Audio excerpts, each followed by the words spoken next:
que é falar exatamente a respeito do Neumann. Aí, para isso,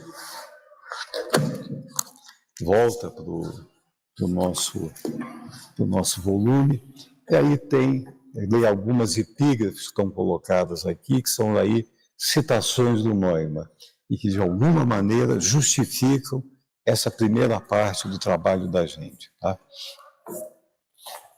A primeira epígrafe, que é a mais longa, é um prefácio de um livro dele sobre cultura e religião. Tá? Que eu acho que aquele, mais ou menos, nesse prefácio, ele vai definir, ou vai deixar claro, qual é a ideia da obra dele, qual é a ideia do trabalho dele. Tá? Então, eu vou ler aqui. A série de volumes individuais que aparecem sob o título comum Circundando o Centro contém trabalhos concebidos como contribuições para uma psicologia profunda da cultura. Uma psicologia profunda da cultura. É disso que se trata aqui. Tornou-se possível no momento em que a psicologia analítica compreendeu o enraizamento do psíquico do indivíduo em seu grupo e a conexão do individual com o inconsciente coletivo. Então, guarde essa ideia. Uma psicologia profunda da cultura, ou uma antropologia cultural.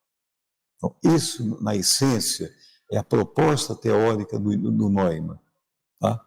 E esse diálogo entre o individual e o coletivo. Tá? Só dando um salto aqui, né, comentando alguma coisa do que eu falo, a partir de 1948 até 1960, o ano da sua morte, o Neumann foi, depois do Jung, o único junguiano que teve espaço em Édanos. Ele falou 13 vezes nas conferências de Édanos.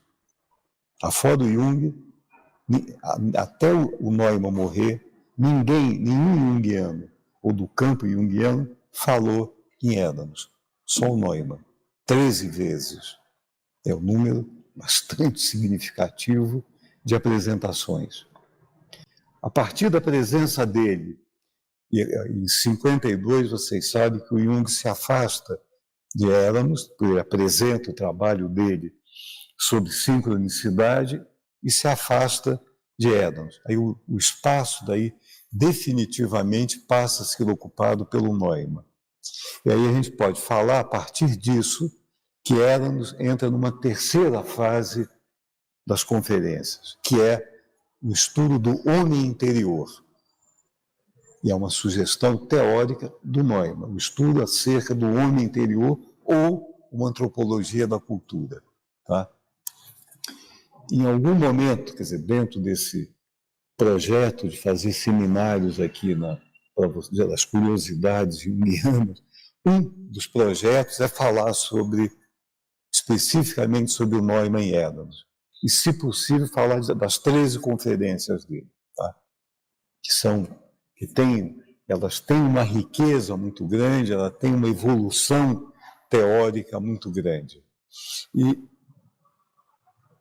esse livro aqui, ao qual ele escreve o prefácio, é onde estão publicados as três primeiras palestras dele em Édanos. O Homem Místico, que talvez alguns de vocês já leram ou conheçam, o Mundo Mítico e o Indivíduo e o Significado Psicológico do Ritual. Então, são as 3 primeiras apresentações que ele faz em Édanos. Tá? Daqui a pouco a gente vai voltar a falar um pouquinho mais a respeito disso para vocês. Continuando aqui no prefácio do Neumann. Psicologia analítica ultrapassa os limites do ego e da consciência individual em 2 direções.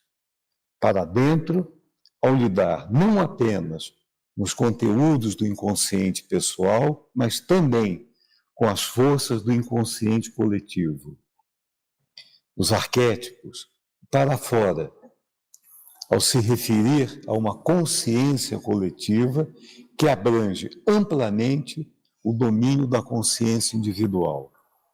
Ambas as áreas, tanto o inconsciente coletivo quanto a consciência coletiva, que inclui, entre outras coisas, os mais altos valores do grupo, são transpessoais. Além disso, ambas estão interligadas pelo fato de que os arquétipos, vivos no inconsciente do indivíduo, também determinam a consciência coletiva e moldam a existência do grupo no fenômeno da cultura.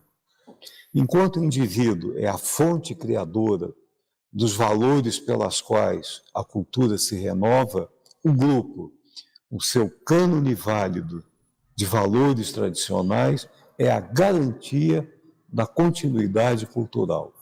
Nesse trechinho aqui, tem dois conceitos super importantes do Neumann.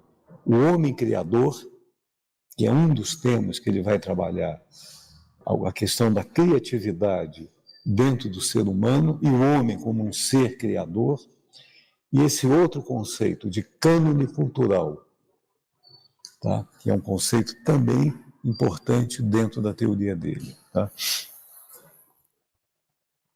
Que mais ou menos dialoga com o conceito de complexo cultural, tá?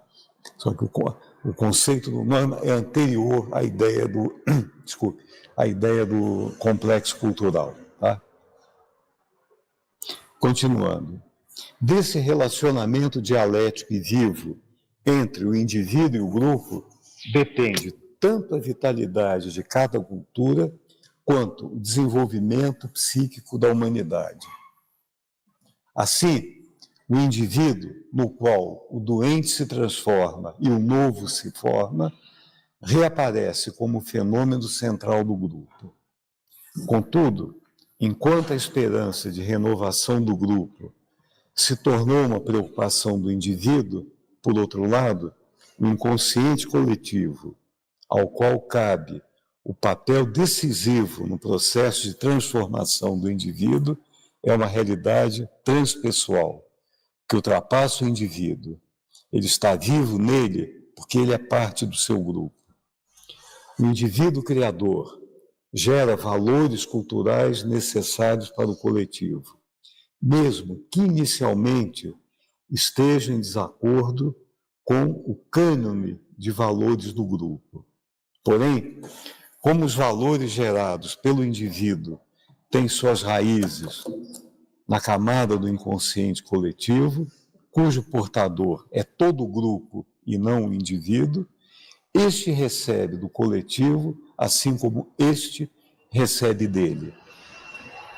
Dois fenômenos fundamentais determinam a coesão desses trabalhos que apresenta ao público, não sem hesitação, como fragmentos que naturalmente são. O primeiro é a unidade da natureza profunda humana e seu desenvolvimento contínuo na evolução da consciência, que aparece de maneira diferente em cada uma dessas contribuições e se torna evidente sob os mais variados aspectos. O segundo fenômeno se revela de forma consistente em todos os pontos onde nos deparamos com a realidade transpessoal determinante da camada profunda humana, é a experiência da presença sempre e em toda parte perceptível de um fator central que determina toda a vida psíquica e em torno do qual toda a vida psíquica gravita. Acho que aqui tem um resumo, uma essência da ideia, da sugestão do Neumann. Lembre que em algum momento aqui ele fala do desenvolvimento da consciência. Em algum momento ele fala a respeito disso. Mas vocês lembram que ele fala disso dentro de um corpo teórico maior, dentro de uma ideia maior, que é o que nós chamamos, que ele chama de uma antropologia da cultura. E, evidentemente, para se falar em grupo, se falar em indivíduo, é necessário se falar de uma consciência que se desenvolve, de uma consciência que se transforma, de uma consciência que se modifica. a cada etapa desse desenvolvimento da consciência corresponde uma forma própria do indivíduo compreender o grupo, do indivíduo compreender a cultura, do indivíduo compreender a si mesmo, compreender o universo dentro do qual ele vive. Nota de rodapé. Se a gente seguir nessa linha de raciocínio, o Jung também é desenvolvimentista, tá? Então deveria estar colocado na mesma classificação menor. O Jung é um desenvolvimentista. Deveria ocupar o mesmo lugar. Porque o conceito de individuação nada mais é do que isso que eu acabei de falar para vocês, tá? Então, a simplificação, vocês sabem disso, a simplificação excessiva é que mata qualquer teoria. Na hora que você simplifica uma teoria, você tira a voz do teórico. Você reduz o teórico ao adjetivo que você atribui a ele e ele perde a voz. Quem está preso em adjetivo não tem voz para falar. Seja qual for o adjetivo que se dê. A Toni Wolff se deu o adjetivo de amante do Jung. Ela perdeu a voz. Ela não tem voz. Ela não tem direito de falar. Em alguns lugares, ao Jung é atribuído o adjetivo de místico. Místico não tem voz, não tem direito a falar, não tem palavra, ninguém escuta o que ele tenta dizer. O Neumann é desenvolvimentista. Também não tem palavra, não tem voz, não tem direito à fala, não tem direito a reclamar, não tem direito a reivindicar a sua posição, tá? Se querem me interromper para falar alguma coisa, discutir, por favor, estejam a gosto, tá? Se sintam em casa, tá? Aí tem uma outra epígrafe aqui, que eu cito, para mim é uma das coisas mais contundentes que eu já li na minha vida. Isso que eu vou ler para vocês. É um pequeno trecho do Psicologia Profunda e uma Nova Ética. Acho que é um livro de leitura obrigatória para todo mundo que estuda, que se aventura a estudar o campo junguiano, obrigatoriamente tem que ler este livro. Psicologia Profunda e uma Nova Ética. Tá? Eu espero que seja o tema do próximo seminário da gente aqui na Federal. Vai ser discutir esse livro, discutir esse texto com vocês. E aqui tem, eu vou ler para vocês, talvez uma das coisas mais contundentes que eu já li na minha vida. Tá? Está ligado ao mal todo aquele que viu e não agiu, todo aquele que desviou seu olhar porque não quis ver, todo aquele que não viu, ainda que pudesse ter feito.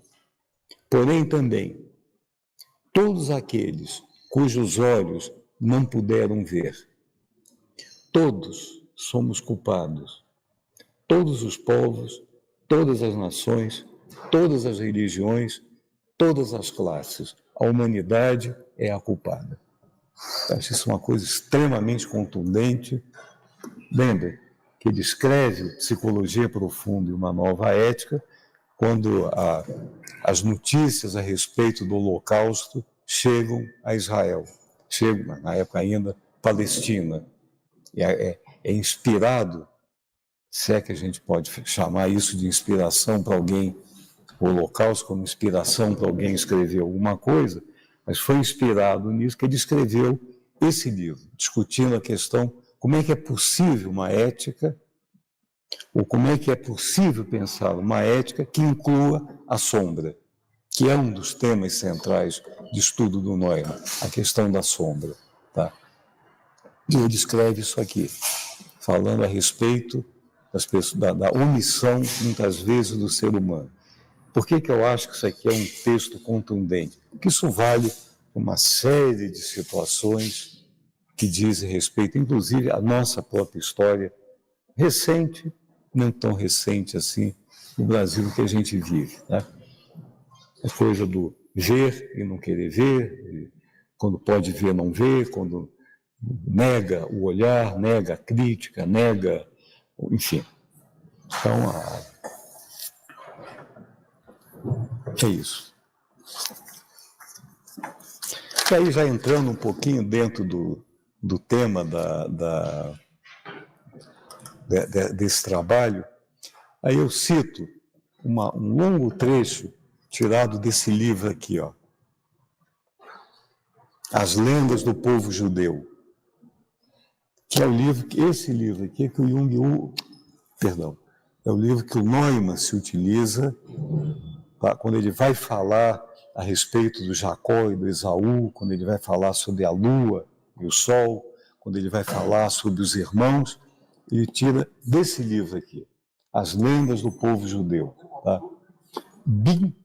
Ben-Gurion.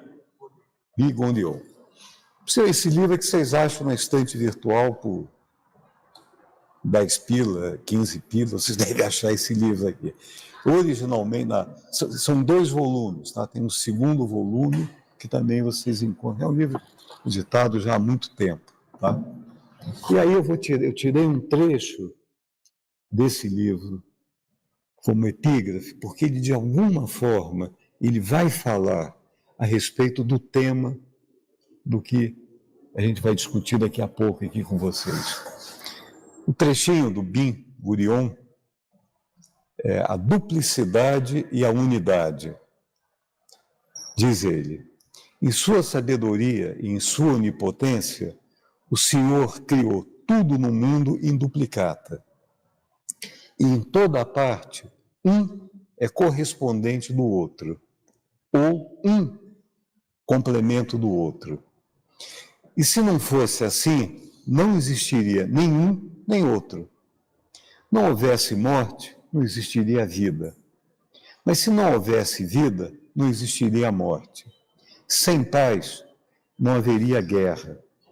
E sem guerra, não existiria paz. O Senhor criou ricos e pobres, espertos e tolos, vida e morte. Do contrário, não se veria a diferença entre ordem e devastação. Ele criou o atrativo e criou a aversão. Criou o homem e criou a mulher, o fogo e a água. Criou ferro e madeira, luz e escuridão, calor e frio, mar e terra, alimento e fome, bebida e sede. Criou o andar e o mancar, a visão e a cegueira, a audição e a surdez. Criou o trabalho e o ócio, uma boa criação divina, né? Criou o trabalho e o ócio, a aflição e o desejo, o riso e o pranto, a doença e a cura.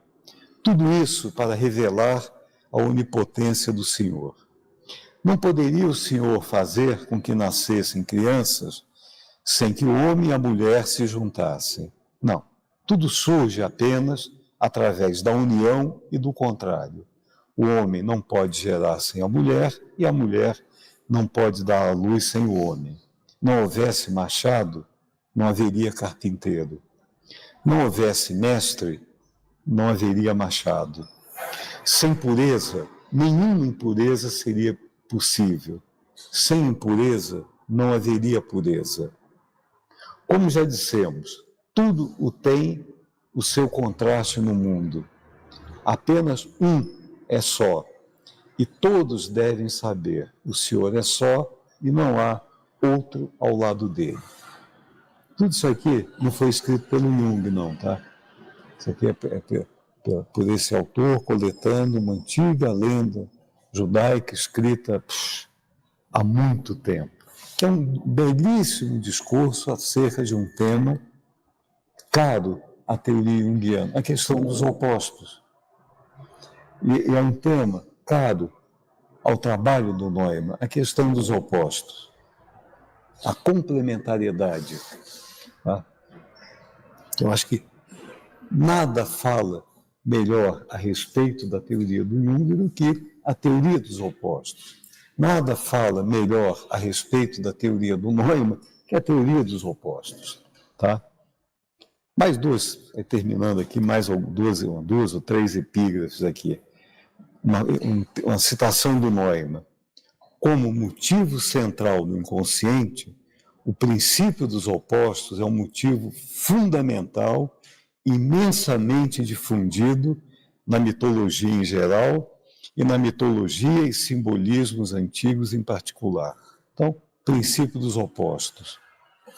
Agora, terminando aqui com Neumann, o cristianismo e o judaísmo ainda persistem em sua demanda de que um lado do mundo seja sacrificado, enquanto o hasidismo já deu um grande passo inicial para superar tal ponto de vista. Somente uma pequena minoria entende o equilíbrio entre diferenças aparentemente irreconciliáveis. Além disso, apenas alguns poucos indivíduos realmente experimentaram o que Jacó experimentou em sua luta com o anjo, ou seja, que a lua e o sol, o interior e o exterior, o sagrado e o profano, Israel e os povos do mundo são apenas duas faces de Deus. Essas duas faces lutam entre si para serem abençoadas uma pela outra. Então, de novo, voltamos ao tema, Emmanuel mais uma vez insistindo a respeito do... E quando você pensa bem, quando ele abre o espaço para falar sobre os opostos, ele está nos convidando a pensar a respeito do quê? Da sombra, que é um tema muito caro, a teoria dele me repetindo mais uma vez. E a última, agora é uma mera dedicatória desse trabalho, que ele é dedicado à classe dos instáveis, dos inquietos, dos volúveis e do proletariado, e que ao expressarem sua natureza inquieta, são denominados cabeças indisciplinadas. Essa é uma citação do Max Steiner, que é um anarquista do século XIX, tá? No livro O Único e Sua Propriedade. Tá? Se querem interromper alguma pergunta, alguma dúvida a respeito do que foi falado, está claro? Antes da gente entrar aqui mais diretamente no... Aí eu só vou... Agora vamos... O que eu organizei para vocês foram 2 volumes de... Um volume que são 7 pequenos ensaios a respeito do Neumann, ou de temas ligados ao Neumann. A esses 7 pequenos ensaios se segue um inventário grande de documentos que falam, direta ou indiretamente, a respeito do tema que a gente vai tratar. Depois dos documentos, vocês vão ter em anexo o texto inteirinho do Neumann sobre Jacó e Esaú. Então, o livro dele, publicado de maneira póstuma, Jacó e Esaú, está reproduzido na íntegra aqui para vocês.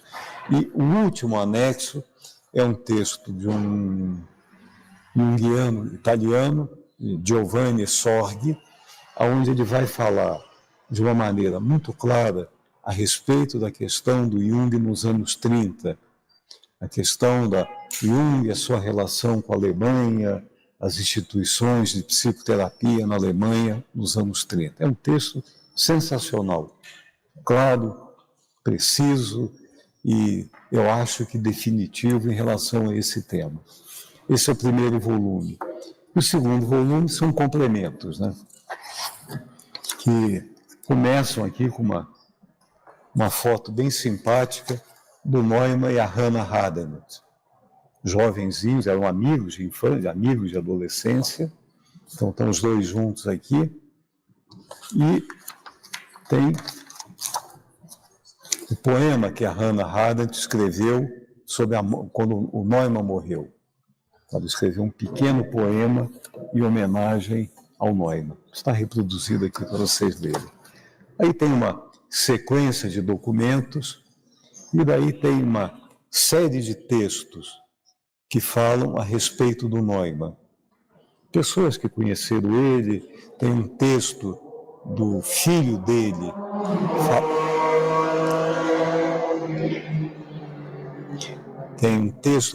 dele, falando acerca da relação do Neumann e do Jung. E, por último, tem o prefácio, a introdução e a apresentação de um livro que o Neumann escreveu depois desse que a gente trabalha aqui, que é o Jacó e Esaú.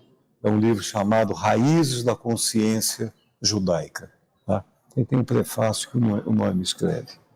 Aí vocês têm documento, coisa bastante para ler a respeito disso aqui, desse tema que a gente vai tratar. E o primeiro ensaio, ele vai justificar o porquê que eu estou chamando o Neumann do junguiano dialógico. Tá, eu acho que ele é um junguiano existencial e dialógico, existencialista e dialógico. E nisso a gente está falando acerca da relação do Jung com um filósofo, um pensador judeu chamado Martin Buber, que tem a teoria do diálogo. Tá? Então, e aí eu vou só pedir desculpa para vocês que uma nota de rodapé longa, que deveria estar aqui, eu esqueci de colocar. Depois eu vou ler para vocês a nota, tá? Eu simplesmente esqueci de colocar aqui. Eu acho que ela está numerada aqui e ela não aparece. Então, depois eu vou. Porque aí, de fato, nessa nota, eu explico por que eu acho que o Neumann é um dialógico. E na hora de passar ali, sumiu. Tá? Mas depois eu vou ler para vocês vão entender o porquê que a gente fala isso. Tá? Então, vamos ler um pouquinho disso aqui. O primeiro ensaio se chama O Humano Dialógico, Buber, Neumann e o Chamado ao Encontro, que tem como epígrafe: tudo que é verdadeiramente vivido precisa ser partilhado, que é uma frase do Buber. Podemos pensar o ser humano de várias maneiras possíveis, diferentes e complementares. O ser humano não é somente Homo sapiens, a criatura viva e pensante descrita por Linneu, nem apenas o produtor de utilidades, o protagonista da atividade econômica, Homo economicus, conforme discutido por Marx. Tampouco se resume ao Homo ludens, o sujeito lúdico engajado na aventura simbólica e cultural do jogo, conforme teorizado por Huizinga, nem ao homem místicos, na formulação de Neumann, o homem vivenciando intensamente a experiência religiosa, mítica e arquetípica. Em tempos recentes, podemos acrescentar a figura do Homo virtualis, aquele cuja existência e subjetividade se entrelaçam com os códigos e fluxos de um mundo digitalizado. Para os propósitos desse ensaio, contudo, propõe-se uma definição ainda mais fundamental: o ser humano como homo diálogos, o humano dialógico, o ser cuja vida se realiza na relação, no espaço entre o eu e o outro. Essa concepção entende a existência humana como essencialmente relacional, não confinada em uma mônada narcisicamente isolada, mas nascida e transformada pelo diálogo. A subjetividade não se constitui no isolamento, mas sim no reconhecimento, no vínculo, no entre, que se forma sempre que há um encontro verdadeiro. E aqui devia ter a nota de rodapé. Deveria estar aqui a nota, que eu vou ler para vocês, depois eu não sei, vocês copiem, xerocam, sei lá, tá? E aqui deveria estar ela. Então eu vou ler para vocês a nota, para vocês entenderem. Um dos conceitos essenciais e que pode ser considerado uma das contribuições singulares de Neumann à psicologia complexa é o do eixo ego-self, que ele, às vezes, se refere como eixo self-ego. Essa ideia é essencial para a conceituação da psique proposta por Neumann e expressa a relação dialógica entre os dois termos. Essa relação se estabelece pelo sinal, pelo traço, como é que chama isso? Travessão, né? Se estabelece pelo travessão. O entre, que se define como o espaço onde se realiza o diálogo, o encontro. O sentido deste diálogo não se acha nem em um dos dois participantes, nem nos dois em conjunto, mas encontra-se somente neste jogo entre os dois, neste entre aspas, o entre. Diferente das considerações de Jung da relação ego-self, como sendo a de um poder altamente integrativo e superior com um inferior. Então, o superior integrativo é o self, o inferior e a ser integrado é o ego. Essa é a ideia do Jung, né, que vocês sabem disso. Neumann considera o ego como uma ramificação do self, uma filiação imanente para a experiência. Este processo de filiação, desde o começo, como o processo de individuação, aonde ego e self estão muito próximos para o propósito da centroversão. Isso aqui é um outro conceito eminentemente do Neumann, a ideia da centroversão, que é o ego, o diálogo ego-self aponta em direção ao centro. Então, é como se a gente pudesse imaginar 3 funções: extroversão, introversão, extroversão e centroversão. Uma para fora, uma para dentro e um movimento central, em direção ao centro. Então, isso é vocabulário puro do Neumann. Neumann vai além do arquetípico, pois, como veremos, ele o localiza no campo arquetípico e representa o relacionamento ego-self como uma expressão da totalidade e da centralidade dialógica, uma relação recíproca, tanto interna quanto externamente. Aí vem uma coisa importante. Enquanto Jung considera o self como o arquétipo central e organizador que guia a psique, e o ego como um complexo que não está no centro da personalidade, mas sim como centro da consciência, Neumann propõe o termo eixo ego-self para descrever ego e self como uma unidade dialógica que circula ao redor de um eixo. Como um discípulo de como um discípulo de Jung, Neumann também assinala a importância da polaridade consciência egóica e arquétipo inconsciente, mas coloca atenção na natureza dialógica do eixo ego-self, enquanto Jung descreve como uma relação hierárquica de mão única. Então, aí a diferença essencial. Primeiro, por que dialógico? Ele vai definir toda a relação do sujeito como um diálogo, tudo é algo que ocorre no espaço, no entre ou no travessão. Não é nenhum nem no outro, é no encontro, é no diálogo. E como exemplo clássico é a definição do eixo ego-self, que para o Jung é uma relação hierárquica.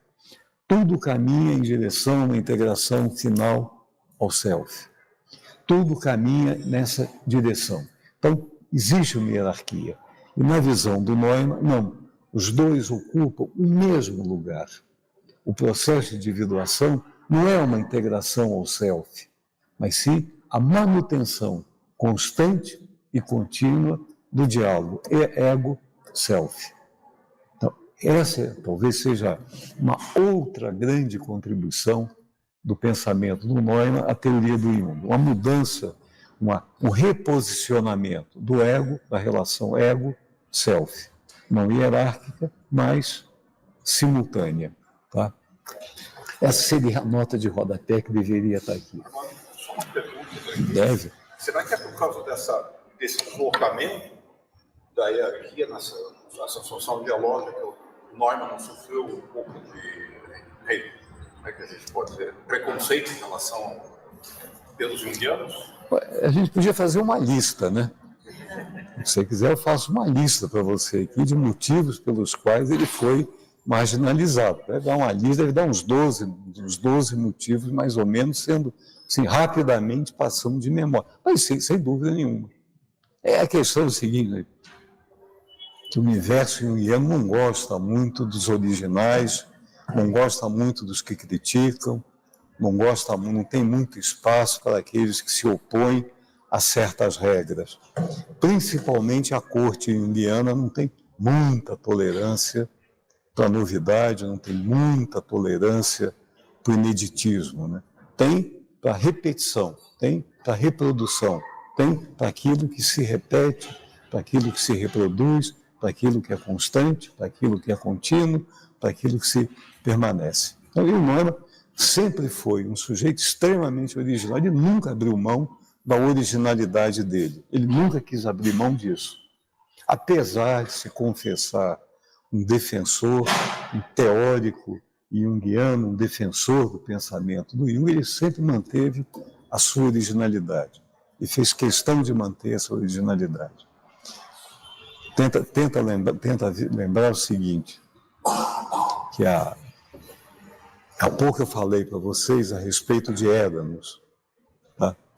O Neumann teve muito mais aceitação dentro desse grande encontro anual de várias disciplinas diferentes, discutindo temas relevantes para a psicologia, para a filosofia, enfim, para o pensamento humano. Ele teve muito espaço em Édanos do que em Zurique. Ele foi muito mais aceito em Édanos do que em Zurique, que a corte junguiana não gostava dele, principalmente porque ele tinha sido escolhido pelo Jung. Principalmente o Jung tinha escolhido ele como herdeiro intelectual, tinha escrito prefácio do livro dele. Isso, de certa maneira, criou uma certa dificuldade de aceitação, de respeito, de consideração a ele. Tá, então, voltando à sua pergunta, Carlos, esse talvez seja um dos temas que fazem com que ele... Traduzir. O campo junguiano é uma repetição, não uma reelaboração. Eu acho. Esse é um ponto de vista pessoal, né? Acho que ele é muito refratário à novidade, né? As grandes... talvez hoje nem tanto, né? Sei lá.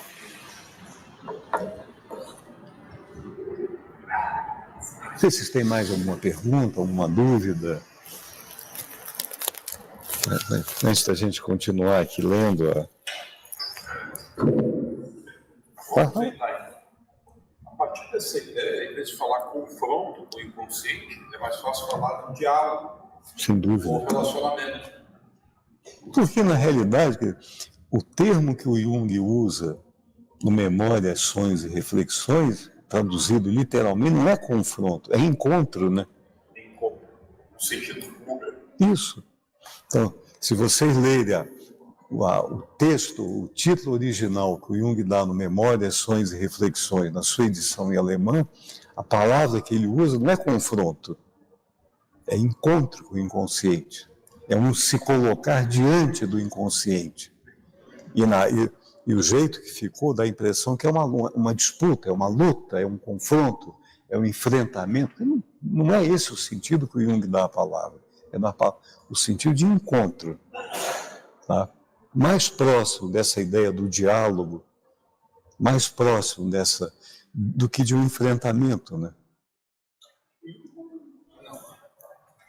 Lembra, né, que essa palavra, esse momento, né, chamado de confronto do inconsciente, que é o momento que o Jung está escrevendo um livro vermelho, e os livros negros, né, nada mais é do que um longo diálogo dele com a sua própria alma, né? Não é uma briga, não é uma luta, não é um confronto, não é um enfrentamento, não é uma batalha, né? É um longo diálogo, né? É uma longa conversa que ele tem com aquelas figuras da imaginação dele, né? Momento nenhum você vai ver briga, discussão, Alguém querendo ganhar de alguém, alguém querendo vencer, ou alguém querendo derrotar alguém, né? Uma briga de casais. Hein? Uma briga de casais. Uma briga? Uma vida. Ah! Vou trocar a palavra. Numa vida de um casal que perdure, que seja longa. Sim. Como é que é esse confronto? Se você entender confronto como se colocar em frente, né? Então, a palavra encontro, você confronta, eu também posso entender como me colocar em frente de, né? Diante de, né? E não uma disputa, onde alguém ganha, alguém perde, né? Essas pessoas vivem o casamento como se assim fosse. E, no entanto, não se largam. É por alguma razão, né? Por alguma razão. Talvez porque seja um encontro também. Porque, talvez seja isso, né? Talvez seja... Que é vivido de forma conflituosa. Porque não significa bélico, né? Que não significa bélico. Bélico.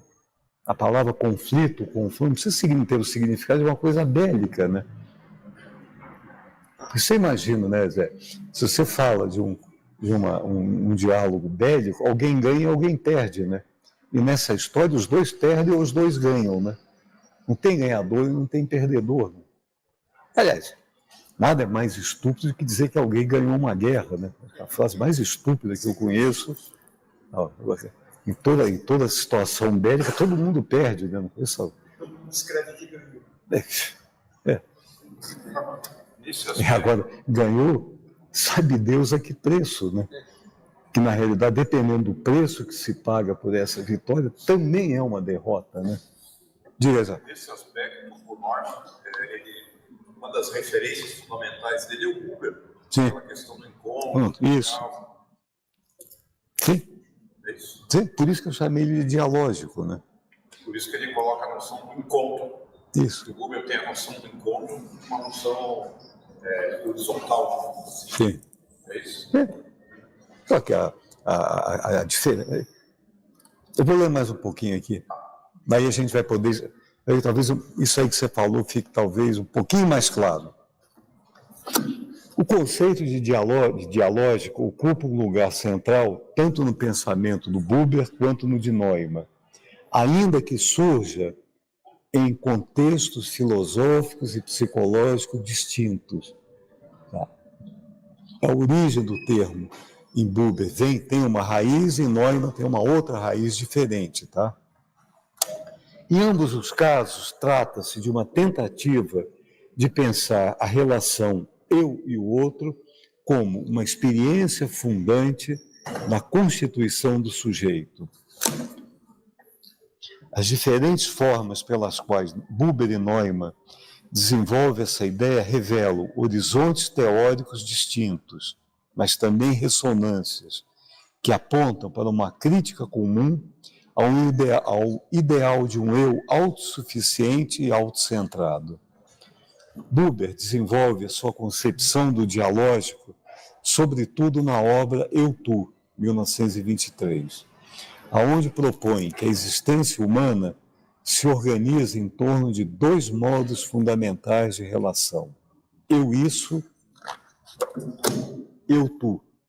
Enquanto a primeira é uma relação instrumental, objetificante, em que o outro é apreendido como coisa, função ou meio, a segunda é uma relação de presença recíproca, na qual o tu é encontrado em sua totalidade, sem redução nem mediação.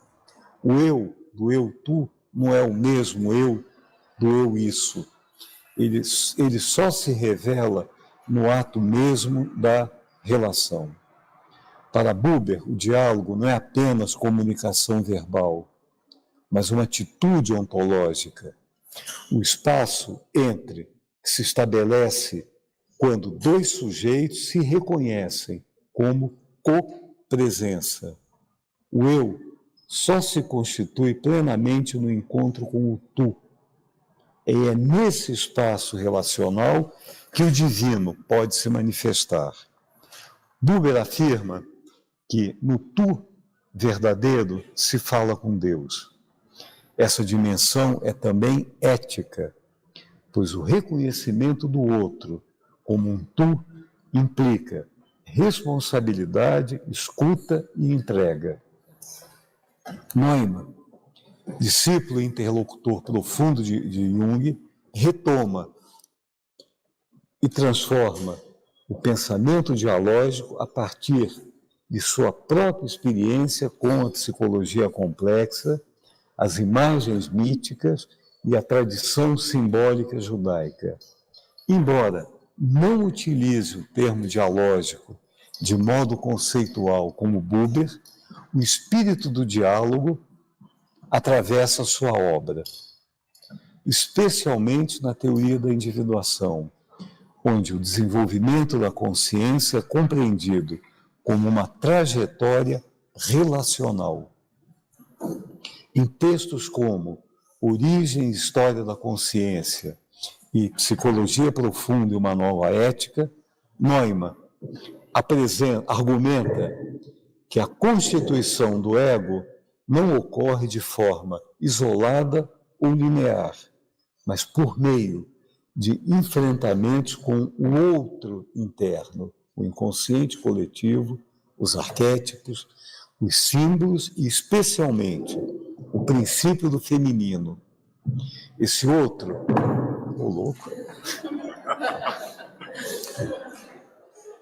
esse outro é radicalmente distinto do ego. Ele é o outro primordial. E seu reconhecimento inaugura a primeira experiência dialógica intrapsíquica. O feminino, nesse contexto, não é apenas conteúdo arquetípico, mas o primeiro parceiro de relação do ego em formação. Na relação simbólica com a grande mãe, o ego inicia seu processo de diferenciação.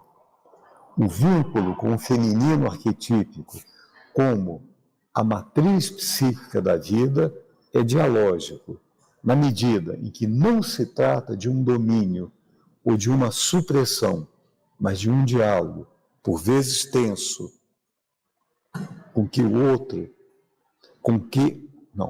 que é outro e anterior. A individuação exige que o ego se confronte com essa alteridade radical, reconhecendo-a não como inimigo, mas como condição de sua própria totalidade.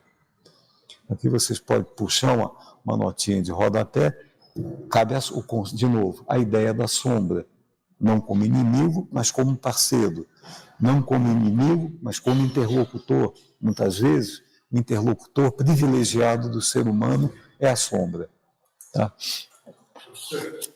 Por favor. O princípio feminino seria ânima? Princípio feminino. Porque Mas em que termos que ele utilizou esse... Não, se te facilita entender como ânima, pode ser.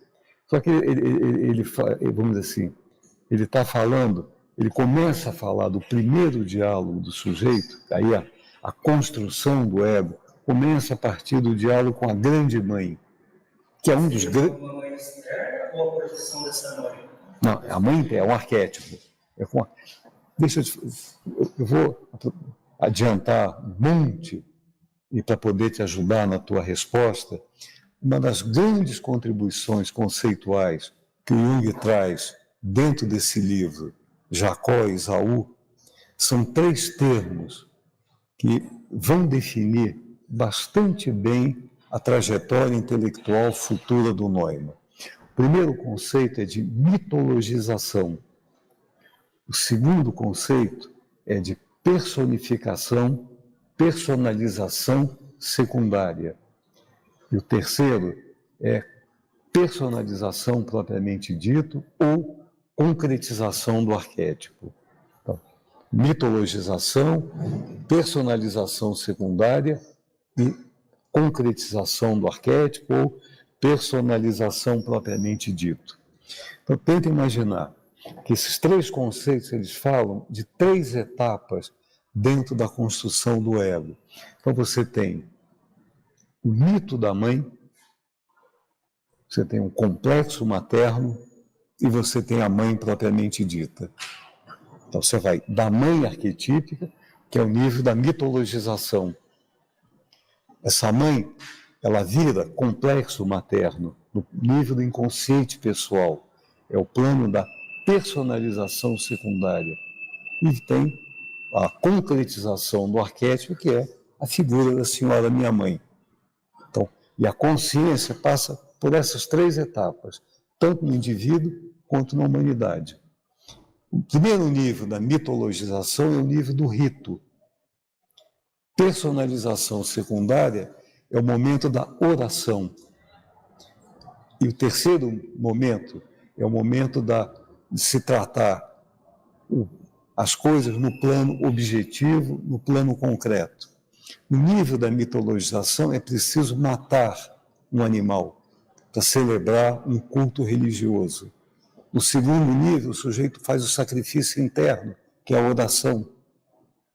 Ele ora, ele não precisa mais matar um animal, não precisa mais matar um bode, não precisa mais matar um animal qualquer para celebrar uma divindade. Ele ora, ele faz oração dentro. Então, e no terceiro nível é reconhecer as coisas do mundo exatamente como elas são. Então, voltando à sua pergunta, no primeiro nível que ele está falando aqui, o primeiro diálogo é o diálogo com essa figura arquetípica chamada Grande Mãe. Que, inclusive, você pode escrever em maiúsculas, né? Toda a palavra grande. Então, aí você está falando do plano do mito, dos mitos da Grande Mãe. Daí vai sair o complexo materno, que daí é a relação deste personagem arquetípico com uma figura concreta, que é a senhora, minha mãe, construindo o meu complexo materno. E daí tem o terceiro plano, que a senhora é minha mãe propriamente dita. Né? Objetivamente é a minha mãe. Esse feminino precede a projeção anime. Está antes? É central. Eu posso entender essas 3 etapas como 3 etapas de incorporação arquetípica? Você pode. Ficaria mais claro, eu acho que te ajudaria melhor, se eu puder corrigir, se você me permitir que eu corrija o que você falou, eu diria assim, corresponde a etapas de formação e construção da consciência. A consciência se constrói assim. Primeiro, ela está por participação mística, enfiada no mundo da mitologização, onde o ego não existe, a consciência não existe, e ela lentamente vai se diferenciando, ela lentamente vai se construindo. Vocês tentam imaginar, por exemplo, se a gente fosse fazer uma analogia, você tem no primeiro plano o plano da mitologia, o segundo plano, que é da personalização secundária, é quando aparece a tragédia na Grécia, a tragédia grega. Ela fala a respeito dos mitos, mas as figuras têm nome, têm rosto, têm identidade. Elas não são mais forças da natureza, não é mais o vento, o fogo, a chuva. Elas têm rosto, elas têm... E aí o Neumann usa uma palavra que eu gosto muito. Elas têm um tema. O mito passa a ter um tema. Na hora que ele passa a ter um tema, ele vira personalização secundária. A tragédia passa a ser a encenação do mito. Mas ele tem tema, tem uma razão, tem um motivo, tem uma interação entre os personagens. E daí tem o reconhecimento da história propriamente dita. Então, pensa, voltando ao que eu falava para ti, isso como etapas da construção da consciência. No nível onde a consciência está imersa, não discriminar, e lentamente ela vai se discriminando até ela ser capaz de ter consciência, tanto no mundo externo quanto no mundo interno, sem perder de vista esse reconhecimento do plano arquetípico, do plano anímico, do plano subjetivo, mas também ele conquista a relação com o mundo externo. Não sei se eu mais ou menos te respondi. Aproveitando, quer dizer que a gente pode fazer a leitura ou a interpretação daqueles estágios da consciência como modos de relação ou de encontro do ego com o self. Pode, um diálogo. desde daquele nível lubórico, a separação dos pais originais, matriarcado. Sim, sim. Não necessariamente estágio de evolução, de modo. Isso, e porque a cada um corresponde um ego diferente e um nível de diálogo também diferente, um nível de compreensão também diferente. Tá? Tem mais alguma pergunta? Alguma dúvida? Então, mais um pouquinho. Quem? Opa, desculpe. O complexo da análise profunda e a complexidade da psicologia. Você conseguiria uma fonte, mas agora que dirigiam com Antônio Wolff? Com quem? Desculpa, eu não ouvi. Neumann e Antônio Wolff. Traduz isso para mim. Em que sentido que você está falando?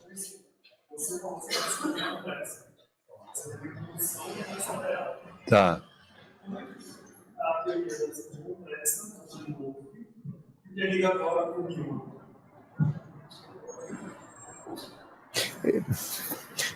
Pensa bem, se eu entendi você, eu não entendi, você me corrija, tá?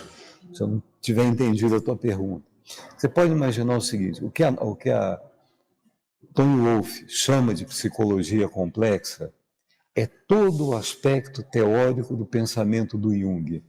Sempre que você estiver lidando com teoria dentro do pensamento do Jung, ela chama de psicologia complexa. Tá? E o que ela chama, para diferenciar, ela vai chamar de psicologia analítica tudo aquilo que falar acerca do exercício prático, do trabalho terapêutico propriamente dito. Então você tem os dois modelos que são complementares, a teoria e a prática.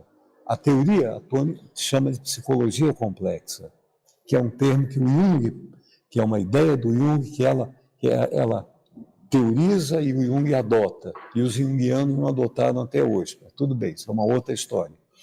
E a psicologia analítica fala a respeito da prática. Então, você pode imaginar que o Neumann estaria muito mais perto de uma discussão teórica ou metapsicológica do pensamento do Jung. Tá? Então, ele faria parte desse campo mais amplo chamado psicologia complexa. Tá? Não sei se ficou claro para ti essa diferença. Tá? Então, sempre pensa, você falar de teoria, pensa em psicologia complexa. Porque o Jung vai falar a respeito disso.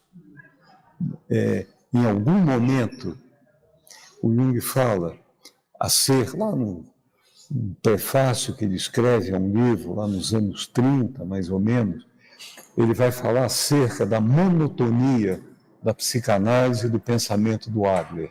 Eles são muito monótonos. E o que ele propõe é uma teoria que não seja monótona, exatamente porque ela vai dar conta da complexidade do ser humano, da complexidade da psique.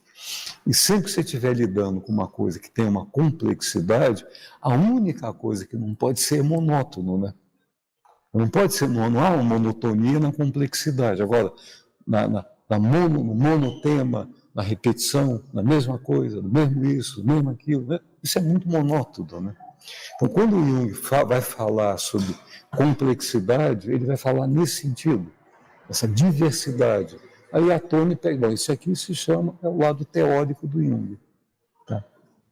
Deixa eu só complementar mais uma coisinha, aproveitando o gancho da tua pergunta. Esse livro que a gente está sendo editado agora, Os Fundamentos da Psicologia Complexa, para mim, pessoalmente, ele deveria ter um subtítulo, Fundamentos da Psicologia Complexa ou Resposta a Jung. Esse texto dela é uma resposta ao Jung. Porque, dizia ela que esse texto foi escrito mais ou menos na época em que o Jung começa, junto com a Marie-Louise von Franz, a se interessar por alquimia, a escrever sobre alquimia. E a Tony Wolff comenta com Jung, possivelmente o senhor vai se perder no meio deste caminho que o senhor está escolhendo. E ela diz, a sua teoria tem um fundamento teórico muito profundo, muito denso. Por isso que eu chamo esse texto de resposta a Jung. Mas não para por aí. Tem mais. Jung, em 46, escreve um texto sensacional, acho que todo mundo que estuda Jung tem que ler pelo menos 2 vezes, que se chama Considerações Teóricas sobre a Natureza do Psíquico, ou Resposta a Tony Wolff. Daí o Jung faz uma belíssima discussão teórica acerca da teoria dele. É riquíssimo a discussão teórica que ele faz nesse texto. Estão mostrando para o mundo a fundamentação teórica do trabalho dele. E ele usa, se ela usa, a Tony usa referências da física moderna dos anos 30, o Jung também usa. Só que o Jung, quando escreve esse texto, ele já está às voltas com a longa interlocução com o Pauli, que é um físico teórico. Então ele usa a teoria do Pauli, em parte, para fundamentar o texto dele. Então isso aqui, veja, isso é uma interpretação doméstica, tá? Um é resposta a Jung e o outro se chama resposta a Tony Wolff. E os dois devem ser lidos simultaneamente. Lê um e depois lê o outro. Lê um e depois lê o outro. Vocês vão ver que eles dialogam em alguns pontos. O Jung, mesmo não fazendo referências a esse texto, ele é um pouco ácido, um pouco crítico, um pouco duro em relação a alguns termos, a maneira que ele fala sobre o inconsciente. Lembra que é nesse texto que ele vai propor a ideia do psicoide, deixar bem claro a diferença entre arquétipo, imagem arquetípica, enfim. E aqui, nesse primeiro texto da Tony, ela vai, de alguma forma, claro, ela escreveu o texto em 35, ela faz um apanhado, o que o Jung tinha escrito até 1935. E diz, bom, até 35, a forma de compreender a sua teoria é essa aqui. Essa aqui é uma boa apresentação teórica. Eu espero que, a partir de agora, as pessoas que estiverem interessadas em estudar, qual é um livro que fala sobre a teoria do Jung? Leiam esse aqui. Leiam esse, depois leiam o texto do Jung. Vocês vão entender tudo que vocês precisam saber sobre a teoria do Jung. Não precisa perder tempo com James Hall, Morenstein, esse tipo de coisa que anda por aí. Não precisa perder tempo com isso. Aí, direto aqui, direto no Jung, tudo que vocês precisam saber sobre fundamento teórico, conceito, ideia, método, está tudo ali. Está tudo aqui, está tudo no Jung. Tá? Claro, evidentemente que não são textos fáceis, né? É muito mais fácil ler o ABC da psicologia junguiana, né? Enfim.